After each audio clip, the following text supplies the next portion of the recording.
ನಮಸ್ಕಾರ ಸ್ನೇಹಿತರೆ.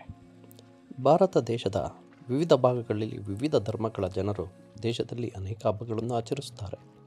ಪ್ರತಿಯೊಂದು ಹಬ್ಬದ ಆಚರಣೆ ಹಿಂದೆ ಯಾವುದಾದರೂ ಒಂದು ಧಾರ್ಮಿಕ, ಯಾವುದಾದರೂ ಒಂದು ಪೌರಾಣಿಕದ ಕಾರಣಗಳು ಇರಬೇಕಲ್ಲವೇ? ಅಥವಾ ಕೆಲವು ನಂಬಿಕೆಯ ಕಥೆಗಳಿರುತ್ತವೆ.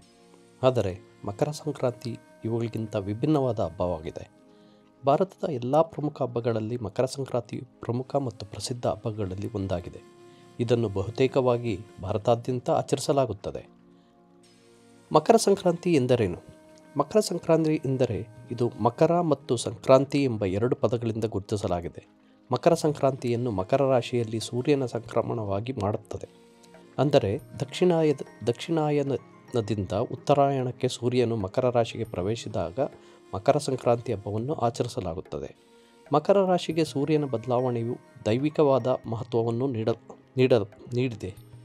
ಮಕರ ಸಂಕ್ರಾಂತಿಯು ಹಿಂದೂಗಳ ಪ್ರಮುಖ ಹಬ್ಬಗಳಲ್ಲಿ ಮಕರ ಸಂಕ್ರಾಂತಿಯು ಸಹ ಒಂದಾಗಿದೆ. ಇದನ್ನು ಜನವರಿ ತಿಂಗಳಲ್ಲೇ ಆಚರಿಸಲಾಗುತ್ತದೆ. ಇದನ್ನು ಜನವರಿ ತಿಂಗಳ 14 ಮತ್ತು 15ರಂದು ಮುಖ್ಯವಾಗಿ ಆಚರಿಸಲಾಗುತ್ತದೆ.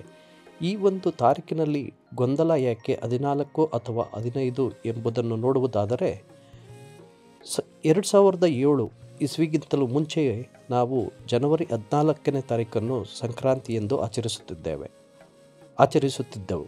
ಆದರೆ ಈಗ 2008ರಿಂದ ಜನವರಿ 15ರಂದು ಸಂಕ್ರಾಂತಿ ಹಬ್ಬವನ್ನು ಆಚರಣೆ ಮಾಡಲು ಶುರು ಮಾಡಿದ್ದೇವೆ. ಹಾಗಾದರೆ ಈ ಗೊಂದಲ ಏಕೆ? ಏಕೆಂದರೆ ಸಾಮಾನ್ಯವಾಗಿ ಸೂರ್ಯನು ಧನುರಾಶಿಯಿಂದ ಮಕರ ರಾಶಿಗೆ ಪ್ರವೇಶಿಸಿದಾಗ ಮಕರ ಸಂಕ್ರಾಂತಿಯನ್ನು ಆಚರಿಸುವುದು ವಾಡಿಕೆ. ಇಂದಿನಿಂದ ಮಿಥುನ ರಾಶಿಯ ಪ್ರವೇಶದವರೆಗೆ ಉತ್ತರಾಯಣ ಪುಣ್ಯಕಾಲ ಎಂದು ಕರೆಯಲಾಗುತ್ತದೆ. ಮತ್ತು ಪ್ರತಿ ವರ್ಷ ಸೂರ್ಯನು ಮಕರ ರಾಶಿಗೆ ಪ್ರವೇಶಿಸಲು ತೆಗೆದುಕೊಳ್ಳುವ ಸಮಯ 20 ನಿಮಿಷವಾಗಿರುತ್ತದೆ. ಇದರ ಸ್ಥೂಲ ಗಣನೆ ಆಧಾರದ ಮೇಲೆ ಇದು ಪ್ರತಿ 3 ವರ್ಷಗಳಿಗೊಮ್ಮೆ 1 ಗಂಟೆ ಮತ್ತು ಪ್ರತಿ 72 ವರ್ಷಗಳಿಗೊಮ್ಮೆ 1 ದಿನ ಆಗುತ್ತದೆ. ಈ ಲೆಕ್ಕಾಚಾರದ ಪ್ರಕಾರ ಇಂಗ್ಲಿಷ್ ಕ್ಯಾಲೆಂಡರ್ ಪ್ರಕಾರ ಪ್ರತಿ 72 ವರ್ಷಗಳಿಗೊಮ್ಮೆ 1 ದಿನ ಬದಲಾಗುತ್ತದೆ. ಮುಂದಿನ 2080ರ ನಂತರ ಸಂಕ್ರಾಂತಿ ಹಬ್ಬವು ಜನವರಿ 16ರಂದು ಆಚರಿಸಲ್ಪಡುತ್ತದೆ. 1935ರಿಂದ 2007ರವರೆಗೆ ಹಬ್ಬವು ಜನವರಿ 14ರಂದು ಆಚರಣೆ ಮಾಡಲಾಗಿತ್ತು. 2008ರಿಂದ 2080ರವರೆಗೆ ಜನವರಿ 15ರಂದು ಸಂಕ್ರಾಂತಿ ಹಬ್ಬವನ್ನು ಆರಂಭಿಸಲಾಗಿದೆ. ಪ್ರತಿ 72 ವರ್ಷಗಳಿಗೊಮ್ಮೆ ಹಬ್ಬವು 1 ದಿನದ ನಂತರ ಬದಲಾಗುತ್ತದೆ. ಅಂದಹಾಗೆ ಎಲ್ಲರಿಗೂ ಮಕರ ಸಂಕ್ರಾಂತಿಯ ಶುಭಾಶಯಗಳು.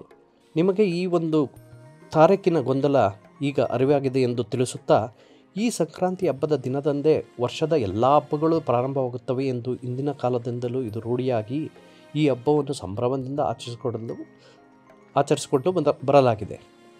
ಮಕರ ಸಂಕ್ರಾಂತಿ ಹಬ್ಬದ ಉತ್ಸವಕ್ಕೆ ಕರ್ನಾಟಕದ ರಾಜ್ಯವು ಸಜ್ಜಾಗಿರುವುದರಿಂದ ಎಳ್ಳು ಬೆಲ್ಲ ತಿಂದು ಒಳ್ಳೆ ಮಾತಾಡಿ ಎಂಬುದು ಪ್ರಚಲಿತದಲ್ಲಿರುವ ಕನ್ನಡದ ಮಾತಾಗಿದೆ. ಇದರ ಅರ್ಥ ಒಬ್ಬರು ಎಳ್ಳು ಮತ್ತು ಬೆಲ್ಲದ ಮಿಶ್ರಣವನ್ನು ತಿನ್ನಬೇಕು ಮತ್ತು ಒಳ್ಳೆಯ ಮಾತುಗಳನ್ನು ಹೇಳಬೇಕು. ಈ ಮಾತು ಎಳ್ಳು ಬೀರೋದು ಎಂಬ ಬಹಳ ಮುಖ್ಯವಾದ ಸಂಪ್ರದಾಯವನ್ನು ಅನುಸರಿಸಲಾಗುತ್ತದೆ. ಮಹಿಳೆಯರು ಮತ್ತು ಮಕ್ಕಳು ಮನೆಗೆ ತೆರಳಿ ಕಬ್ಬಿನ ತುಂಡು, ಎಳ್ಳು ಮತ್ತು ಬೆಲ್ಲದ ಮಿಶ್ರಣ ಮತ್ತು ಸಕ್ಕರೆ ಅಚ್ಚನ್ನು ಒಳಗೊಂಡಿರುವ ತಟ್ಟೆಗಳನ್ನು ಬದಲಾಯಿಸಿಕೊಳ್ಳುತ್ತಾರೆ. ಈ ಸಂಪ್ರದಾಯವು ಸಂತೋಷವನ್ನು ಹಂಚಿಕೊಳ್ಳುವ ಮತ್ತು ಹರಡುವ ಗುಣಗಳನ್ನು ಸಂಕೇತಿಸುತ್ತದೆ. ಜನರು ತಮ್ಮ ಮನೆಗಳನ್ನು ಸ್ವಚ್ಛಗೊಳಿಸುತ್ತಾರೆ, ಮಾವಿನ ಎಲೆಗಳು ಮತ್ತು ಮನೆಗಳಿಗೆ ಬಾಗಿಲಿಗೆ ತೋರಣಗಳನ್ನು ಕಟ್ಟುತ್ತಾರೆ, ಹೊಸ ಬಟ್ಟೆಗಳನ್ನು ಧರಿಸಿ ದೇವರನ್ನು ಪ್ರಾರ್ಥಿಸುತ್ತಾರೆ. ಪ್ರಾರ್ಥನೆಗಳು ಮನೆಯ ಮಾತ್ರವಲ್ಲದೆ ದೇವಾಲಯಗಳಲ್ಲಿಯೂ ಸಹ ನಡೆಯುತ್ತದೆ. ನಮ್ಮ ಆಹಾರ ಬೆಳೆಯುವ ಭೂಮಿಗೆ ಕೃತಜ್ಞತರಾಗಿರಬೇಕು ಮತ್ತು ಒಗ್ಗಟ್ಟಾಗಿರಬೇಕು ಮತ್ತು ಸಂತೋಷ ಪಡಬೇಕು ಎಂಬುದು ಈ ಒಂದು ಮಕರ ಸಂಕ್ರಾಂತಿಯ ಸಂಕೇತವಾಗಿದೆ. ಈ ಹಬ್ಬವು ಜನರಲ್ಲಿ ಉದಾರತೆ, ಸಾಮರಸ್ಯ, ಕೃತಜ್ಞತೆ ಮತ್ತು ಪ್ರೀತಿಯನ್ನು ತರುತ್ತದೆ. ವೀಕ್ಷಕರೇ, ಮತ್ತೊಮ್ಮೆ ಎಲ್ಲರಿಗೂ ಮಕರ ಸಂಕ್ರಾಂತಿ ಹಬ್ಬದ ಶುಭಾಶಯಗಳು. ಧನ್ಯವಾದಗಳು.